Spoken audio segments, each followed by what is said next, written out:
Welcome to Next Radio with Broadcast Bionics, innovative solutions for creative people. Hi, everyone. As I think that said, I'm Matthew Hawn. I run the product team at Lastfm.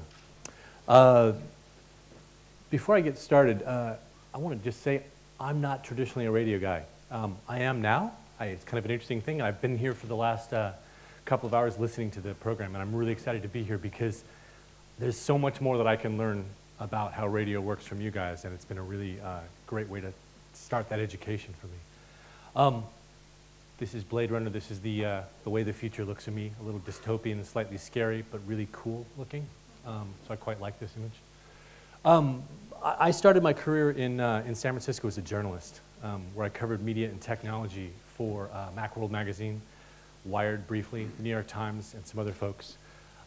Before I was drafted into the music industry, where I worked for Sony Music and Universal Music for about a decade.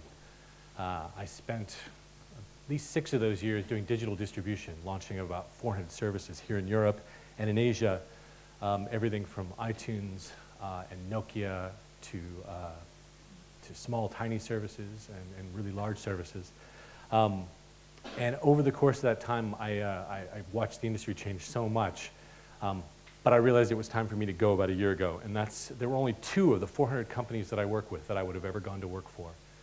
One of them was Spotify, as it was launching, as I was ready to leave, and the second one was Lastfm. Before I ask this question, how many of you have used Lastfm? Any quick show of hands? A good enough, thank God, thank you. First off, so I don't have to explain the word Scrabble to anyone. Is that a familiar term to you guys? I'll do it anyway. What we do is listen everywhere. And we a lot of different devices Scrabble, which is basically to track your musical history. We do it on lots of platforms. We do it on mobile phones. We do it on computers. We do it on hardware devices like the Xbox. We do it on the web. We're Scrabbling Vivo and YouTube now via some plugins. But my goal really is to listen everywhere. It's not just about listening on Lastfm. And in fact, I'm really happy when you listen everywhere because it's cheaper for me when you listen everywhere. Most importantly, in the heart of our service is what we do with that data that we get from you. That information is used to make great music recommendations first and foremost, in the form of our personalized radio, but also just in the form of new bands we want you to check out and discover, and in events. It's really important to me that we do both live and recorded music and live events because, as the slides from Chris from the PRS shows, that's where the music is. Finally, I think this is true for everybody. We've all been talking about social media here today, and it doesn't count to this generation if it is not shared. If you don't post the photos to Facebook, if you didn't check in at the bar you went to, for a generation of people, especially the generations coming up, it did not happen. This is a generation that will track everything that they do. They will track their runs, they will track their photos, they will track everything online, and they expect to have that at their fingertips. Finally, a little word on our audience. We have about 38 million now, that slide's a little old, people who have registered for Lastfm account. Another 140 million use Lastfm data through other various services via our APIs. We have a whole lot of folks visiting the websites, which is our primary business model. We're an advertising-supported company. 600 different devices and services Scrabble. I'd say about 300 of those are pretty active. It's a lot of hobbyists and personal people have made other ways to use Lastfm in their own way. A lot of hackers use Lastfm. It's always been part of our culture to be very open and let people to use that data. And I know quite a lot of stations out there use it, and we love that. We want to help you. I want to help you get into the radio player and have it Scrabble. And finally, the amount of data that comes in, we do about 800 Scrabbles every second. And over the course of the last 10 years, we've got about 57 billion pieces of individual music history data that we use in our recommendation engine. To give you a little context, Pandora, great service-ish, has about 10 million pieces of information. It's a thumbs up or a thumbs down. We have a little bit more wider information than that than they do. The question I really wanted to address today was really, what is a playlist? Because I think it actually goes to the heart, in some ways, of music radio. And I know we've got talk radio and all types of different types of radio here, but for me, music radio comes down to what is a playlist, and that question is a good way to explore some of the topics of this conference. For a lot of you in this room, this is a playlist. It's a curated list of the music that we have pulled together, and we've said that it's an audience. In some stations it's quite small, in a Radio 6 it's quite large, but essentially it's a subset that a program director, someone who's pulled together, and again, a little out of my depth in how this actually gets done, other than to say the PDs that I've known and the MDs that I've known are really great and they all love music. But there's a shift. And for a whole other generation, this is a playlist. This is what a playlist means to them. And that gap, that distance between the two, is at the heart of what we need to kind of struggle with and talk about what it means to make great playlists. For me personally, and that's actually the way I like to look at it, this is a playlist. It's a mixtape. When I was that age, I was probably sitting next to my stereo with the radio on, trying really hard to press the record button at exactly the right time and praying that the DJ wouldn't talk over the song and screw up my mixtape. I recommend this book highly. If you haven't heard of Rob Sheffield, he's a writer for Rolling Stone, great writer on music. He wrote a book a couple years ago called Love is a Mixtape. And Rob basically, chapter by chapter, every chapter heading has a mixtape heading. I love this book. And he uses it to explore his life and how he fell in love with his wife, Renee. It's an epic book, talking about emotion. It's a beautiful book, and I suggest you get one. So actually, let me answer my own question in this sense. I believe it is an algorithm. We'll talk about a less sexy word than even the pie charts, actually, but an algorithm for a great music experience. So what is an algorithm? For computer programmers, an algorithm is a set of instructions that we followed in order to solve a problem. I'm not a programmer. I was an English literature major. I have nothing to do with the programming other than to know that great programmers are rare, and they are as clever as any composer or writer would be. For us, the algorithms mean how we actually create our playlists on the stations and how we make recommendations. It is a creative task to create an algorithm. And that may sound counterintuitive, but it is as hard to write a great song or a great sonnet as it is to write a good algorithm. What makes a great algorithm work is what you put into it. How you feed that algorithm is where the magic comes in and what the information comes in. And at Lastfm, this is the kind of stuff that we feed into our algorithms. It's a combination of social data, it's a combination of textual data that we've got, but most importantly is that one on the left, the listening history of the person who's there. This is a combination of things that they love and what they want and who they are. And I think that's really at the heart of playlists, that people use playlists to badge themselves, to tell you what tribe they belong to. For us, this actually creates what we call our holy trinity of radio stations.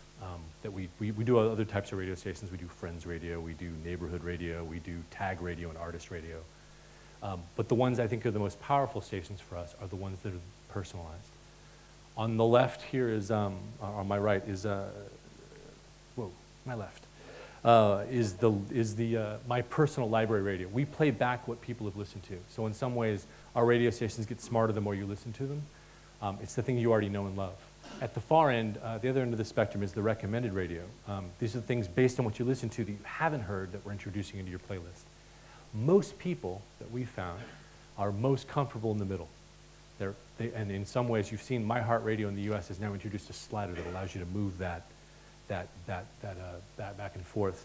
But I think this is really to the point of again, Chris at PRS talked about the need to introduce more information to people and more songs. It's one of the reasons they come to Lastfm.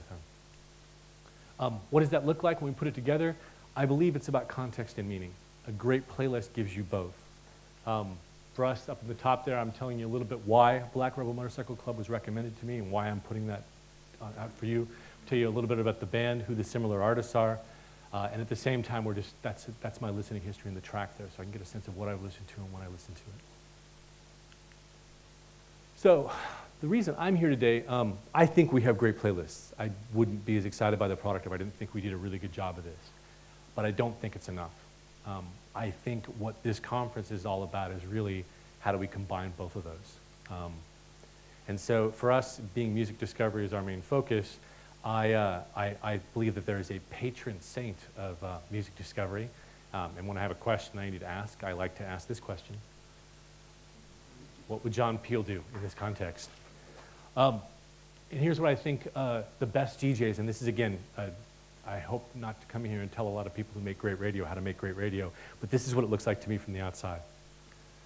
Great DJs, was it Joe Strummer series or Bob Dylan series, Old Time Radio, or John Peel Sessions, or anyone who actually goes on Desert Island Discs and tells you why they care about a song. They all share the same thing, those human emotions, the understanding of their audience that they want to talk to when they built these playlists. And I think this last one's really important, that no computer can match. A lyrical sense of what comes next in the playlist. No algorithm is going to teach you how to do that. There are a lot of people trying to do this, but there's no one out there who really can put together a playlist like a human being. So what's a recipe for a combination of both? I think increasingly they need to be both.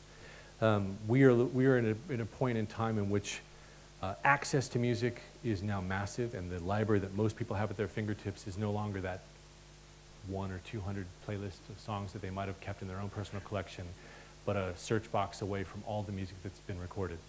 So we've moved from a point where people had in their libraries 300 or 400 songs.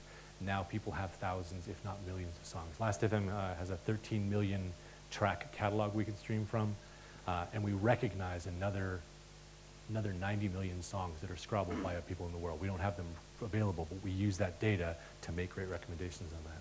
So if you're going to make sense of this world, you need to start using both of these skill sets. On the left, I can talk more about the computer skill set and some of the things that Lastfm does around this. It's really important to be able to tag music. We use a folksonomy approach as opposed to a tagging of, here's the genres you should pick from. We let people tell us what they want to tag things. We have tags in our database like things I listen to on a Sunday morning, or a bear, a tree, a key, and a picnic blanket. I've got a tag in our library that's like that, and that sets off a mnemonic for somebody that they want to listen to. But those personal tags and those global tags form a way for people adding context and meaning to the music, and they love to do it. It's not everyone in our audience who does this, but those who do are deeply passionate about the music, and I want them in my service. The second tool we use pretty heavily in this is what we call our hype charts. Looking across the vast spread of information about what people are actually listening to, not what they buy, not what are on radio playlists, but what they listen to. We have something called the hype charts. And in the next couple of months, Lastfm will introduce into the hype charts is our primary charts, because I think this is the velocity at which a band is coming out of is emerging. We'll also have hype charts for our tags as well. The last one is interaction with the audience, because if you aren't using that interaction, if you're not feeding back to the audience, if you're not getting and using the information you're getting from the audience back, you are missing something. You are being broadcasters and not, as someone else said before, content creators. Broadcast is changing. And I worked in TV briefly as well as in magazines. But I can tell you, at the time I spent in broadcast, the shift in the skill set, the people you're seeing on the stage today are a different skill set. So my tips, because everyone's doing tips, I think it's a good format. The first one is you've got to combine these two. You have to figure out how to make these two work together. I've got to come towards you, and you've got to come towards me. Your limited playlists are not the full set of songs that people are accessing now, and it's not representative of the music that your audience listens to only. If it was, they wouldn't be going off to some of these other places they're going off to, and they wouldn't be using their iPods in the way they're using. Help them find these other artists. Use, especially you can do this on offline. I think you do this online. Particularly, you can use the space that's in the, sorry, I jumped ahead there. You can use the space you've got in the radio player. You can use your websites. You can use your social media. But invite them to help you do this. And that really is the heart of the last point there. If you give your audience a chance to feed back to you, they will amplify your playlists. They will add their own personal meaning to them. They will make your shows better. They will make your music choices better if you listen to them. Someone else talked about art and science. I'll do the same. It helps to have some science in this and to have some art in what you do. This is an art. I take my hat off to all you guys who make great radio programs. I love them. I'm an American who loves coming here because radio is more fun here than it is in the US by a long shot. Love the BBC for that reason. I know there's some love-hate relationships with the BBC, but as an American who has NPR, which is a pale shadow of what the BBC is, I really appreciate coming to a place that has such a vibrant radio culture, and I'm really happy to be a part of it via Lastfm. I'm going to give you guys the last 3 minutes back. But that's me. If you try to find me online, that's my profile on Lastfm, my Twitter account, and I'm always open for emails. So thanks.